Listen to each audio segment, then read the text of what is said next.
Next, we're going to talk about set operations for events. So let E and F be events for a sample space S. E intersect F occurs when both E and F occur. E union F occurs when E or F or both occur, and then E complement occurs when E does not occur. So our first example, a study of workers earning minimum wage grouped workers into certain categories, which can be interpreted as events when a worker is selected at random. So consider the following events. E being the event that worker is under 20 years of age, F being the event that the worker is white, and G being the event that the worker is female. Describe the following events in words. So E prime is the event that the worker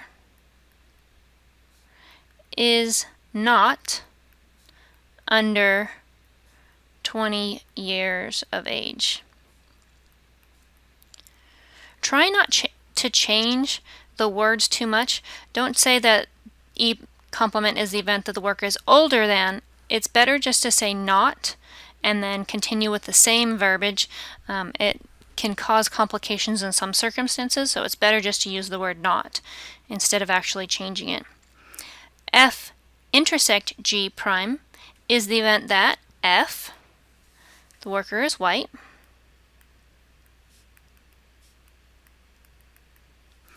intersect meaning and then G prime being the worker is not female. So we have F intersect G prime being the event that the worker is white and not female. And then the last one we have E union G. So E is the event that the worker is under 20 years. And then we have or, the union symbol means or, and then G, which is the worker is female. So E union G is the event that the worker is under 20 years old or female. So that's how you use set operations and changing them into words. Next, we're going to talk about empirical probability. Now, we've already talked about theoretical probability, which is based on the set of equally likely outcomes and the number of elements in the set. By contrast, empirical probability applies to the situation in which we actually observe the experiments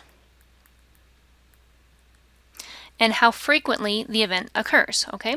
So we actually have to observe it. So the empirical probability of events E is the probability of E is equal to the number of observed times E occur divided by the total number of observed occurrences. So what we're going to do is toss a coin 8 times and count the number of times the heads pops up. Now we actually have to use a coin, and now because we're on video I don't have a coin, so I'm going to go get a coin simulator real quick. Okay, so we have a coin simulator here, and we're going to flip this coin 8 times. So I first start with heads, so I'm just going to write down heads, and then tails, and then tails again, and then heads again, and tails, and that's 5 so far, and tails, and that's 6, and then heads, and one more, tails. Okay.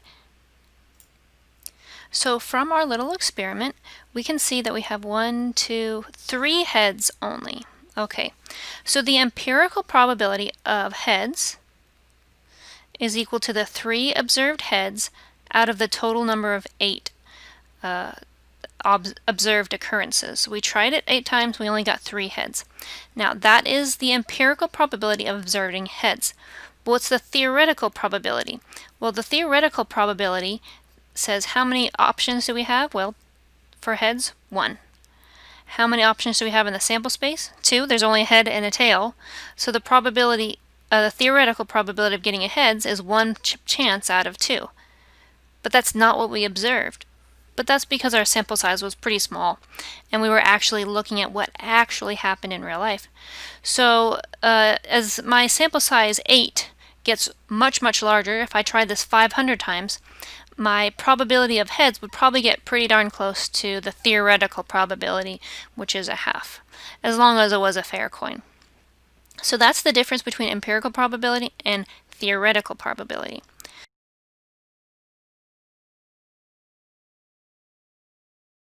So we have an example here, and the table shows the results from a movie preference survey. If one person is randomly selected, find the indicated probabilities.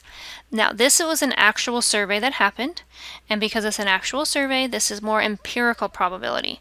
So we're going to be finding the probability of selecting a person who prefers comedies from the information. So my sample size, in my sample space, I have a total of 56, so n of s is equal to 56 because there's 56 people analyzed. We want the number of people who prefer comedies, so that's n of c. So it looks like I have 37 people who like comedies out of the 56 total. So the probability that you're going to select someone that likes a comedy is going to be 37 out of 56. And that doesn't reduce, so we're done there. Next, we're trying to find the probability of selecting a person who is female. So again, my sample space still has the size of 56. This time I'm trying to select a female. So I'm looking for the total number of females, which is 29. And so the probability of just selecting a female is going to be 29 out of 56. That does not reduce either. All right, my last one, find the probability of selecting a male who prefers action movies. So when I'm trying to find a male that prefers action, I'm actually looking into both male and the action column. And so my sample space is still 56 people. How many are both a male and action? That's 10. So the probability of male and action